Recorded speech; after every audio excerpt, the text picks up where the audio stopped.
Next, we shall discuss about the legality of object and consideration. In case of a contract, if the consideration and object is not legal, the contract will be void.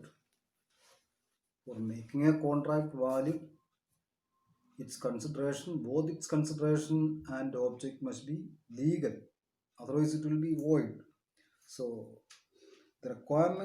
these requirements is emphasized in section 10 and section 23 of the Indian Contract Act. ഈ ഒബ്ജക്റ്റിൻ്റെയും ലീഗാലിറ്റിയുടെയും ഒക്കെ validity അല്ലെങ്കിൽ അത് lawful ആയിരിക്കണം എന്നുള്ളത് section 10-ലും section 23-ലും വളരെ വ്യക്തമായിട്ട് പറഞ്ഞിട്ടുണ്ട്. Section 10-ൽ പറഞ്ഞിരിക്കുന്നത് all agreements are contracts if they are made for lawful consideration and with lawful object. Section 10 പ്രകാരം all agreements are contracts if they are made with lawful consideration and lawful object. രണ്ട് കാര്യങ്ങളുണ്ട്. Consideration lawful ആയിരിക്കണം, അതുപോലെ തന്നെ ഇതിൻ്റെ ഓബ്ജക്റ്റും lawful ആയിരിക്കണം. എങ്കിൽ മാത്രമേ ഒരു എഗ്രിമെൻ്റ് കോൺട്രാക്റ്റ് ആകുന്നുള്ളൂ. നമ്മൾ ആ section 23 of Indian contract act പ്രകാരം consideration or object of agreement is unlawful. ഇപ്പോൾ സെക്ഷൻ 23-ലാണ് പറഞ്ഞിരിക്കുന്നത് കൺസിഡറേഷനും ഓബ്ജക്റ്റും എപ്പോഴാണ് അൺലോഫുൾ ആകുന്നത്. ഇപ്പോൾ കൺസിഡറേഷനും ഓബ്ജക്റ്റും അൺലോഫുൾ ആയിക്കഴിഞ്ഞാൽ ആ കോൺട്രാക്റ്റ് എന്തായിട്ട് മാറും? അത് വോയിഡായിട്ട് മാറും. ഇതിന് വാലിഡിറ്റി ഉണ്ടാകില്ല. That contract will be void. Then എപ്പോഴൊക്കെയാണ് ഒരു കോൺട്രാക്റ്റ് അതിൻ്റെ ഓബ്ജക്റ്റോ കൺസിഡറേഷനോ അൺലോഫുൾ ആകാമാകും? അപ്പോൾ അതിന് പറഞ്ഞിരിക്കുന്നത് സാഹചര്യങ്ങൾ, കുറേ സാഹചര്യങ്ങൾ അവർ പറയുന്നുണ്ട്. ആദ്യത്തെ സാഹചര്യം എന്താ? Where it is forbidden by law. Forbidden by law means law forbid that. Law പറയുന്നത് ചെയ്യാൻ പാടില്ല. So if the consideration or object of an agreement is forbidden by law, then that agreement is void. നിയമം forward ചെയ്യുന്ന ഒരു ഓബ്ജക്റ്റോ കൺസിഡറേഷനോ ആണെങ്കിൽ ആ agreement എന്തായിട്ട് മാറും? വോയിഡ് ആയിട്ട് മാറും. അതാണ് ആദ്യത്തെ ഒരു circumstance. Secondly, where defeats the provisions of any law. ഇവിടെ നിങ്ങൾ ഓർത്തിരിക്കേണ്ടത്, if the object or consideration of an agreement defeat the provisions of any law prevailing in the country, then that agreement will be void. ആ agreement എന്തായിരിക്കും? Void ആയിരിക്കും. അതൊരിക്കലും വാലിഡായി മാറുന്നില്ല. നമ്മൾ ഒരു എഗ്രിമെൻ്റ് എന്തായത്? ലിമിറ്റേഷൻ ആക്ട് ബാധകമല്ല. കടം കൊടുക്കുകയോ അല്ലെങ്കിൽ കടം വാങ്ങുകയോ ചെയ്യുമ്പോൾ എഗ്രിമെൻ്റ് പ്രകാരം എന്താ പറയുന്നത്? ഈ ഒരു ഡെറ്റിൻ്റെ കാര്യത്തിൽ ലിമിറ്റേഷൻ ആക്ട് നമുക്ക് നോക്കേണ്ട കാര്യമില്ല. അവിടെ എന്താ? ലിമിറ്റേഷൻ ആക്ടിൻ്റെ നിയമത്തെ അല്ലെങ്കിൽ അതിൻ്റെ പ്രൊവിഷൻസിനെ മറികടക്കാൻ ശ്രമിക്കുന്നു. അപ്പം അത് എന്തായിട്ട് മാറും? അവിടെ അതിൻ്റെ ഓബ്ജക്റ്റ് അൺലോഫുൾ ആണ്. അതുകൊണ്ട് അത് വോയിഡ് ആയിട്ട് മാറുന്നു. അപ്പം മൂന്നാമത്, വേർ ഇറ്റ് ഈസ് ഫ്രഡുലൻറ്റ്. എന്താ ഫ്രഡുലൻ്റ് ആണെങ്കിൽ in case of an agreement, if the object or consideration is fraudulent, that agreement will be void. ഓബ്ജക്റ്റോ കൺസിഡറേഷനോ ഫ്രഡുലൻ്റ് ആകുന്ന കേസിൽ ആ എഗ്രിമെൻ്റ് എന്തായിട്ട് മാറും? വോയിഡ് ആയിട്ട് മാറും. ഒരു കബളിപ്പിക്കാനുള്ള ഒരു എലമെൻ്റ് ഉണ്ടാകാൻ പാടില്ല. ഒരു fraudulent element, defraud others. If the object of an agreement is to defraud others, മറ്റാളുകളെ കബളിപ്പിക്കുന്നതിന് വേണ്ടിയാണ് ഒരു എഗ്രിമെന്റിൽ ഏർപ്പെടുന്നതെങ്കിൽ ആ എഗ്രിമെന്റ് വോയിഡ് ആണ്, അത് വാലിഡ് ആകില്ല. Then fourth one, where it is injurious to another person or his property. If the object or consideration of an agreement is injurious to another person or another person's property, that agreement will be void. അതിനും validity ഉണ്ടാകില്ല. ആർക്കെങ്കിലും എതിരെ a request editor of a newspaper to publish an article or a news item in order to malign the other person, അല്ലെങ്കിൽ what we can say defamatory article, ഒരാളെ വ്യക്തിപരമായിട്ട് തേജാവധം ചെയ്യുന്നതിന് വേണ്ടി ഒരു ആർട്ടിക്കിൾ പബ്ലിഷ് ചെയ്യുന്നതിന് വേണ്ടി ഒരു എഗ്രിമെൻറ്റിൽ ഏർപ്പെടുന്നു. എഡിറ്റർ പൈസ മേടിച്ച് പക്ഷേ ആർട്ടിക്കിൾ പബ്ലിഷ് ചെയ്യുന്നില്ല എങ്കിൽ ആ എഗ്രിമെൻറ്റ് വോയിഡാണ്, അത് എൻഫോഴ്സ് ചെയ്യാൻ പറ്റില്ല. എന്താ, അതിൽ ഒരാളെ വ്യക്തിയെ ഇഞ്ചുറി വരുത്തുക, അയാളുടെ സ്വഭാവത്തിനോ അല്ലെങ്കിൽ പേഴ്സണലായിട്ടോ, അതും എന്താണ്, അവിടെയും ഓബ്ജക്റ്റ് അല്ലെങ്കിൽ അതിൻ്റെ പർപ്പസ് അത് അൺലോഫുൾ ആണ്, ആ എഗ്രിമെൻറ്റ് വോയിഡായിട്ട് മാറുന്നു.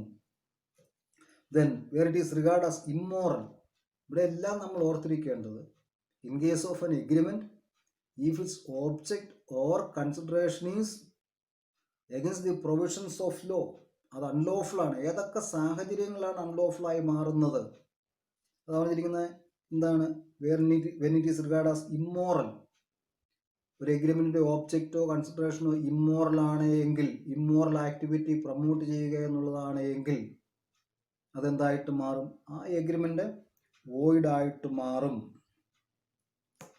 ഇപ്പം ഒരു മാരീഡ് വുമൺ, നമ്മൾ ഒരു എക്സാമ്പിൾ പറയുകയാണെങ്കിൽ, A offered B a married woman some money, എന്തിനു വേണ്ടിയിട്ടാണ്, ആ ബിയുടെ ഹസ്ബൻഡിൽ നിന്ന് ഒരു ഡിവോഴ്സ് വാങ്ങുക, അങ്ങനെ ഡിവോഴ്സ് വാങ്ങിയാൽ എ ബിയെ മാരി ചെയ്യാം എന്നാണ് എഗ്രിമെൻ്റ് പ്രകാരം പറഞ്ഞിരിക്കുന്നത്. ഇനി ഇവിടെ എ പിന്മാറിക്കഴിഞ്ഞാൽ അല്ലെങ്കിൽ ബി അതിൽ നിന്ന് മാറിക്കഴിഞ്ഞാൽ രണ്ടു പേർക്കും ഇതിനെ മൂവ് ചെയ്യാൻ പറ്റില്ല. കാരണം ഇവിടെ എന്താ, അതൊരു ഇമ്മോറൽ ആയിട്ടുള്ളൊരു ആക്ടിവിറ്റി പ്രൊമോട്ട് ചെയ്യുന്നതിന് വേണ്ടിയാണ്. If the object or consideration of an agreement is to promote any immoral activity then an agreement will be void. കാരണം എന്താ, അത് അൺലോഫുൾ ആണ്, അതിനാൽ തന്നെ അത് വോയിഡായിട്ട് മാറുന്നു. Then again where the object or consideration of an agreement is opposed to public policy, പൊതു താല്പര്യത്തിന് വിരുദ്ധമായിട്ടാണ് വരുന്നതെങ്കിൽ that agreement also will be void. Public പോളിസിക്കെതിരായിട്ട്, പൊതു താല്പര്യത്തിനെതിരായിട്ട് ഒരു എഗ്രിമെൻറ്റോ അതിൻ്റെ ഓബ്ജക്റ്റോ കൺസിഡറേഷനോ വന്നു കഴിഞ്ഞാൽ ആ എഗ്രിമെൻറ്റ് വോയിഡായിട്ട് മാറും, പൊതു താല്പര്യത്തിന് വിരുദ്ധമായിട്ട്. അപ്പം ഈ പറഞ്ഞിരിക്കുന്നതെല്ലാം എന്താ, ഈ ഒരു 6 സാഹചര്യങ്ങളാണ് പറഞ്ഞിരിക്കുന്നത്. ഈ 6 സാഹചര്യങ്ങളിൽ ആ എഗ്രിമെൻ്റ് അൺലോഫുൾ എഗ്രിമെൻ്റ് ആയിട്ട് മാറും. കാരണം എന്താ, അതിൻ്റെ ഓബ്ജക്റ്റോ കൺസിഡറേഷനോ അൺലോഫുൾ ആണ്. അങ്ങനെ വന്നു കഴിയുമ്പം ആ എഗ്രിമെൻ്റ് വോയിഡാണ്, അത് നമുക്ക് ഇൻസിസ്റ്റ് ചെയ്യാൻ പറ്റില്ല. ഇനി നമുക്ക് ഡോക്ട്രിൻ ഓഫ് പബ്ലിക് പോളിസി എന്താ പറയുന്നത് നോക്കാം. ഡോക്ട്രിൻ ഓഫ് പബ്ലിക് പോളിസി പ്രകാരം, doctrine of public policy is that principle of law which holds that no person can lawfully act. Doctrine of public policy എന്താ പറഞ്ഞിരിക്കുന്നത്, no person can lawfully act in such a way which has a tendency to be injurious to the public. which has a tendency to be injurious to public, പൊതു താല്പര്യത്തിന് വിരുദ്ധമായിട്ട് പ്രവർത്തിക്കാനുള്ള tendency ഉണ്ടാവുകയാണെങ്കിൽ, or which is against the public good or public welfare, പൊതു താല്പര്യത്തിന് വിരുദ്ധമായിട്ടാണ്, public വെൽഫെയറിന് വിരുദ്ധമായിട്ടാണ് എങ്കിൽ അതെന്തായിട്ട് മാറും, അതൊരു public പോളിസിക്ക് വിരുദ്ധമായിട്ട് വരുന്ന ഒരു എഗ്രിമെൻ്റ് ആയിട്ട് മാറുന്നു. An agreement which is against the general public is said to be an agreement opposed to public policy. ബ്രീഫായിട്ട് ഓർത്തിരിക്കുകയാണെങ്കിൽ എന്താ, an agreement which is against the general public, against the interest of the general public, general പബ്ലിക്കിൻ്റെ താല്പര്യങ്ങൾക്ക് വിരുദ്ധമായിട്ടുള്ളൊരു agreement ആണ് എങ്കിൽ then that agreement is said to be an agreement opposed to public policy. അപ്പം പൊതു താല്പര്യത്തിന് വിരുദ്ധമായിട്ട് വരുന്ന എഗ്രിമെൻറ്റുകളാണ് agreements opposed to public policy. അപ്പം ഇന്ത്യയിൽ നമുക്ക് ആ ഒരു എഗ്രിമെൻ്റ് എഗൻസ്റ്റ് പബ്ലിക് പോളിസിയാണോ അല്ലെങ്കിൽ പൊതു താല്പര്യത്തിന് വിരുദ്ധമാണോ അല്ലയോ തീരുമാനിക്കാനുള്ള റൈറ്റ് കോടതികൾക്ക് വിട്ടുകൊടുത്തിരിക്കുക ചെയ്തിരിക്കുന്ന നിയമം. അപ്പം നിയമത്തിൽ വ്യക്തമായിട്ട് പറയുന്നില്ല ഇന്ന കാര്യങ്ങൾ എഗൻസ്റ്റ് പബ്ലിക് പോളിസിയാണ്. ഇത് പബ്ലിക് പോളിസിക്ക് എതിരാണോ, പൊതു താല്പര്യത്തിന് എതിരാണോ അല്ലെങ്കിൽ പൊതു താല്പര്യത്തെ ഹനിക്കാത്ത രീതിയിലുള്ള ഒരു എഗ്രിമെൻ്റ് ആണോ എന്ന് ഡിസൈഡ് ചെയ്യാനുള്ള അധികാരം ഇന്ത്യയിൽ കോർട്ടിനാണ്. നിയമത്തിൽ അതിനെക്കുറിച്ച് വ്യക്തമായിട്ടൊന്നും പറയുന്നില്ല. ഇനി സാധാരണഗതിയിൽ എന്താ, ദി ഫോളോയിങ് എഗ്രിമെൻറ്റ്സ്, ഇപ്പം താഴെ പറയുന്ന എഗ്രിമെൻറ്റുകൾ ജനറലി പൊതുവായിട്ട് നോക്കിക്കഴിഞ്ഞാൽ can be considered as agreements against public policy അല്ലെങ്കിൽ opposed to public policy. ഒന്നാമത്തേത് agreement of trading with enemy. ഒരു ശത്രു രാജ്യവുമായിട്ട് ട്രേഡ് റിലേഷൻഷിപ്പിൽ ഏർപ്പെടുന്നതിന് ഒരു agreement, trading with an alien enemy, ശത്രു രാജ്യമായിട്ട് in times of war or in a war-like situation, an agreement to enter into trading relationship with an enemy country, that is an agreement against public policy. രണ്ടാമത്, agreements in nature of maintenance and chamberty. മെയിൻ്റനൻസും ചാമ്പർട്ടിയും രണ്ടും വ്യത്യസ്തമായ കാര്യങ്ങളാണ്. ഇവിടെ രണ്ടിൻ്റെയും ലിറ്റിഗേഷനാണ്. മെയിൻ്റനൻസിലും ചാമ്പർട്ടിയിലും എന്താ, case നടത്താൻ സഹായിക്കുന്നു. Assist somebody, ഒരു യാതൊരു താല്പര്യവുമില്ല, നമുക്ക് ഒരു കേസിൽ താല്പര്യമൊന്നും ഇല്ലായെങ്കിലും മറ്റൊരാളെ ഒരു ലിറ്റിഗേഷന് അസിസ്റ്റ് ചെയ്യുക അല്ലെങ്കിൽ പ്രൊമോട്ട് ചെയ്യുക. ആദ്യത്തേത് agreements in nature of maintenance and champerty. Maintenance is an agreement whereby one party having no interest in suit. Maintenance is an agreement whereby one party has no interest in suit agrees to assist another to maintain suit.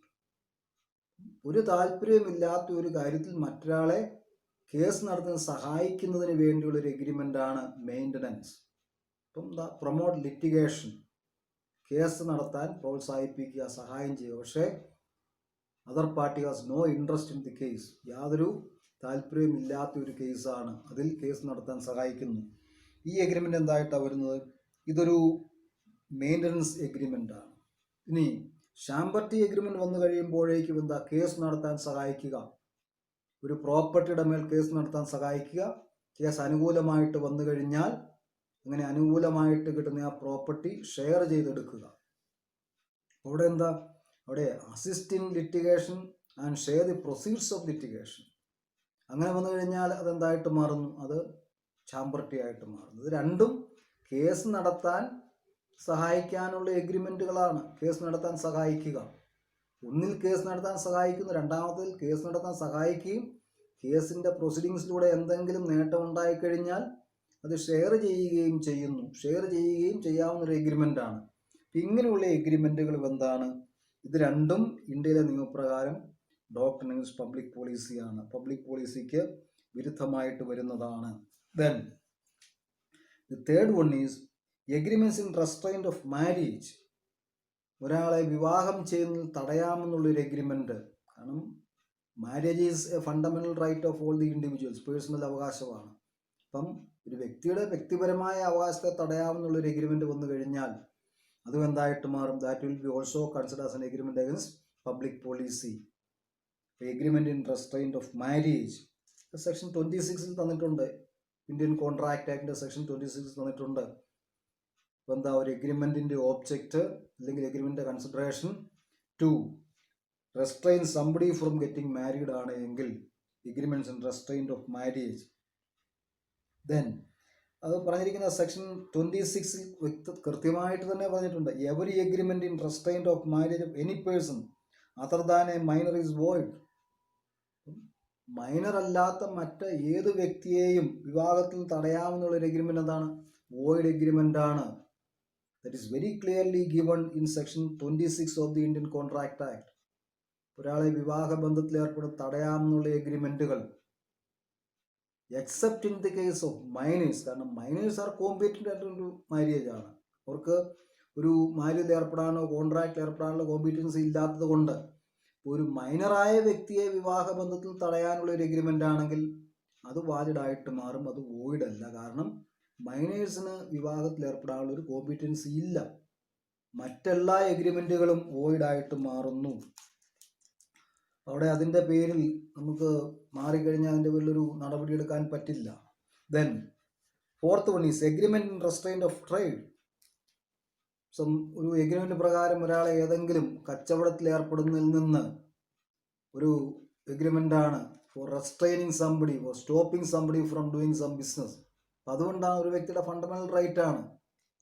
ഇപ്പം ഒരു പ്രൊഫഷനിൽ ഏർപ്പെടുക, ട്രേഡിൽ ഏർപ്പെടുക, അതെല്ലാം എന്താ, ഓരോ വ്യക്തികളുടെയും fundamental right ആണ്, constitution guarantee ചെയ്തിരിക്കുന്ന fundamental right ആണ്. അപ്പം അതിനെതിരായിട്ടൊരു പ്രവൃത്തി അല്ലെങ്കിൽ ഒരു എഗ്രിമെൻറ്റിൽ ഏർപ്പെട്ട് കഴിഞ്ഞാൽ ആ എഗ്രിമെൻറ്റും വോയിഡായിട്ട് മാറും. So agreement in restraint of trade section 27 ഇതും വോയിഡാണ്. Then agreement restraint of legal proceedings. ഇപ്പം ലീഗൽ പ്രൊസീഡിങ്സിൽ ഏർപ്പെടുകയില്ല എന്നുള്ളൊരു എഗ്രിമെൻ്റ്, ലീഗൽ പ്രൊസീഡിങ്ങിൽ ഏർപ്പെടുക എന്നുള്ളത് ഒരാളുടെ പേഴ്സണൽ റൈറ്റാണ്. ഇന്ത്യയിലെ എല്ലാ വ്യക്തികൾക്കും every citizen in India has a right to go for legal proceedings. Legal പ്രൊസീഡിങ്സിന് പോകാനുള്ള റൈറ്റ് ഉണ്ട്. If there is an agreement which is against legal proceedings, എന്താ റെസ്ട്രെയിൻറ്റ് ഓഫ് ലീഗൽ പ്രൊസീഡിങ്സ് ആണ് എങ്കിൽ, ലീഗൽ പ്രൊസീഡിങ്സിന് പോകുന്ന തടയാനുള്ള ഒരു എഗ്രിമെൻ്റ് ആണ് എങ്കിൽ ആ എഗ്രിമെൻറ്റും എന്തായിട്ട് മാറും? അതും പബ്ലിക് പോളിസിക്ക് എതിരായിട്ടുള്ള ഒരു എഗ്രിമെൻ്റ് ആണ്. അതിനാൽ തന്നെ ആ എഗ്രിമെൻ്റ് വോയിഡായിട്ട് മാറുന്നു. ഈ പറഞ്ഞിരിക്കുന്ന എഗ്രിമെൻറ്റുകളൊന്നും വാലിഡ് എഗ്രിമെൻ്റ് അല്ല, ഇതെല്ലാം വോയിഡ് എഗ്രിമെൻറ്റുകളാണ്. എന്തിൻ്റെ ഗ്രൗണ്ടിലാണ്? Such agreements are against public policy. Public പോളിസിക്ക് വിരുദ്ധമായിട്ട് വരുന്നത് കൊണ്ട് ഈ 5 തരത്തിലുള്ള എഗ്രിമെൻറ്റുകൾ എന്തായിട്ട് മാറും? വോയിഡ് എഗ്രിമെൻ്റ് ആയിട്ട് മാറും. Then next we shall discuss about the performance of contracts. Performance, ഒരു കോൺട്രാക്റ്റിൻ്റെ പെർഫോമൻസ് ഓഫ് കോൺട്രാക്ട് എന്താണത്? One of the means of discharge of a contract. ഒരു കോൺട്രാക്റ്റ് അവസാനിപ്പിക്കുന്നതിനുള്ള പല മാർഗങ്ങളുണ്ട്. അതിലെ ഒരു പ്രധാനപ്പെട്ട മാർഗമാണ് പെർഫോമൻസ് ഓഫ് ദി കോൺട്രാക്ട്. അപ്പം ഒരു കോൺട്രാക്റ്റ് പെർഫോം ചെയ്ത് കഴിഞ്ഞാൽ after the performance the contract is set to be discharge. ഒരു കോൺട്രാക്റ്റ് പെർഫോം ചെയ്ത് കഴിഞ്ഞാൽ കോൺട്രാക്റ്റ് ഡിസ്ചാർജ് ആകുന്നു. When both the parties to a contract have perform the respective obligation, the contract is set to be discharge due to performance. രണ്ട് കോൺട്രാക്റ്റിലെ രണ്ട് പാർട്ടിക്കാരും പ്രോമിസറും പ്രോമിസിയും അവിടെ respective obligation fulfill ചെയ്ത് കഴിഞ്ഞാൽ ആ കോൺട്രാക്റ്റ് എന്താണ്? ആ കോൺട്രാക്റ്റ് അവസാനിപ്പിക്കാം, പെർഫോമൻസിലൂടെ അവസാനിപ്പിക്കാം. ഒരു കോൺട്രാക്റ്റ് ഡിസ്ചാർജ് ആകുന്നതിനൊരു മീൻസ് ആണ് ബൈ പെർഫോമൻസ്. ദെൻ രണ്ട് പാർട്ടിക്കാർക്ക് ഓബ്ലിഗേഷൻ ഉണ്ട്. ആ obligation section 37 of Indian contract ആയിട്ടാണ് ഈ ഓബ്ലിഗേഷനെ കുറിച്ച് പറഞ്ഞിരിക്കുന്നത്. ആ സെക്ഷൻ 37 എന്താണെന്ന് നോക്കാം. Section 37 of the Indian contract Act states that the parties to a contract must either perform or offer to perform, രണ്ടും ഉണ്ട്. സെക്ഷൻ 37 പ്രകാരം the parties to a contract must either perform or offer to perform their respective promises. ഒന്നുകിൽ perform ചെയ്യുക അല്ലെങ്കിൽ offer to perform their respective promises unless the performance is dispensed with or excused under the provisions of this act.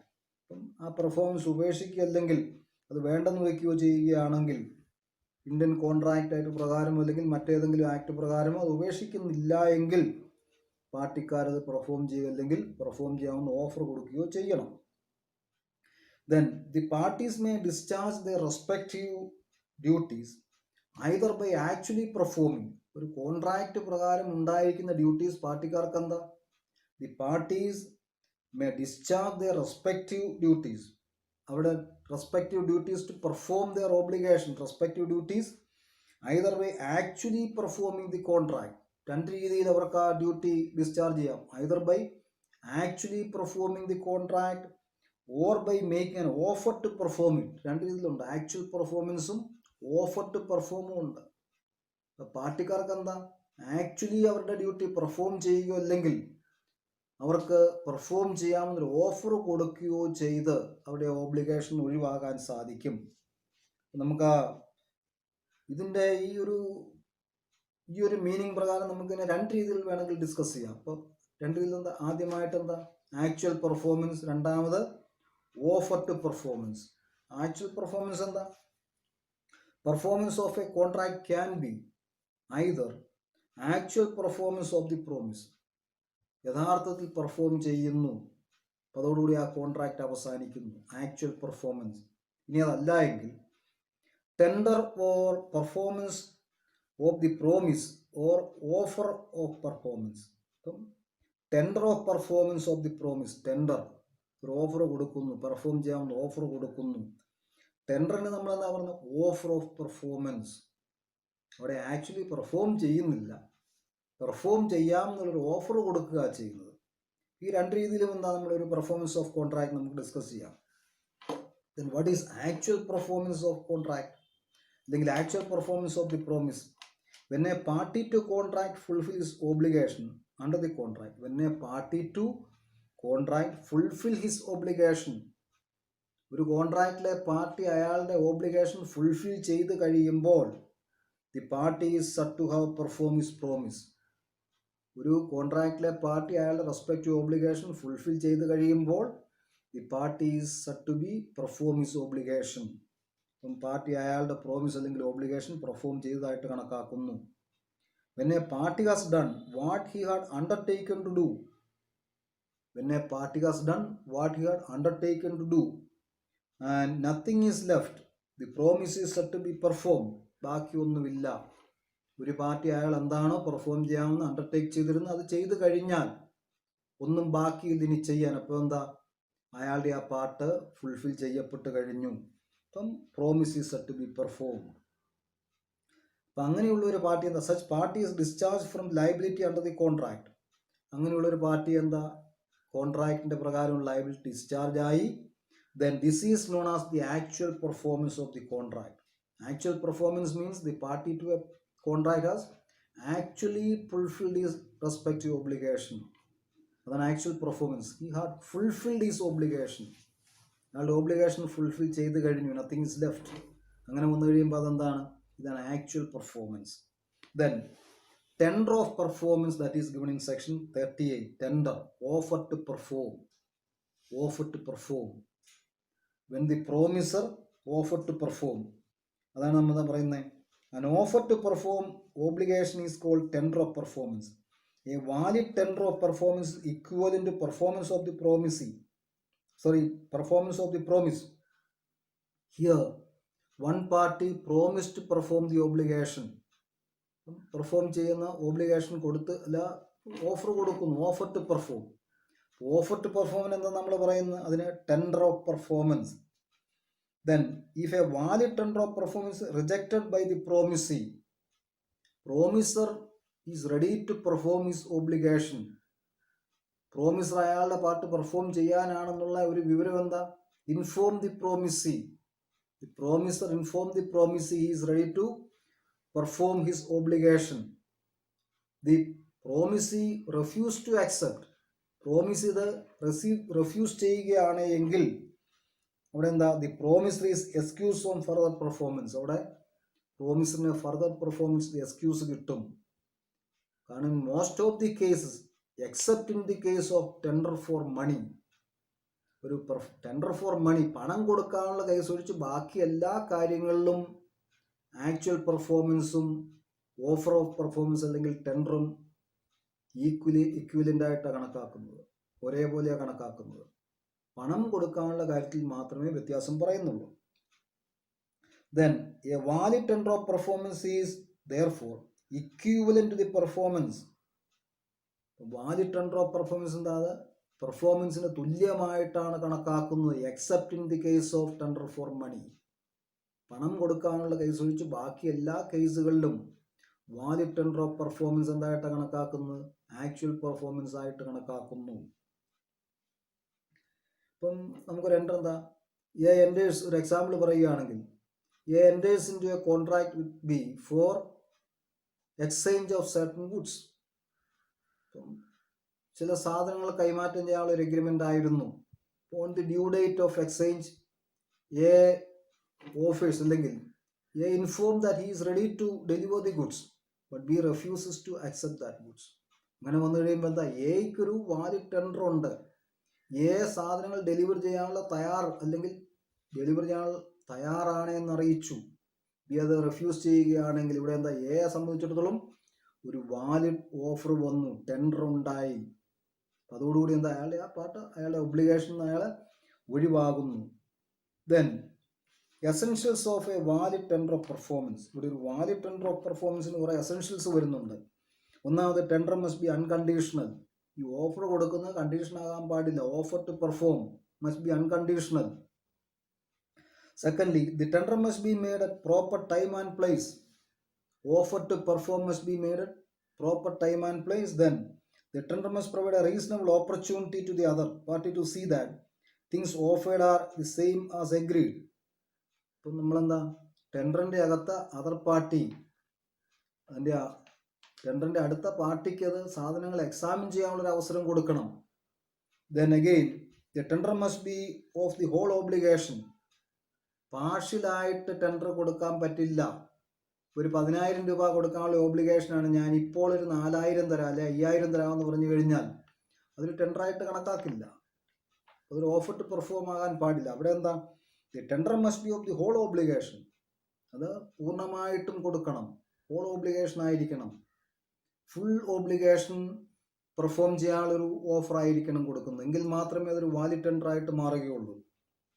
Then the tender must be made to the promisee or his agent.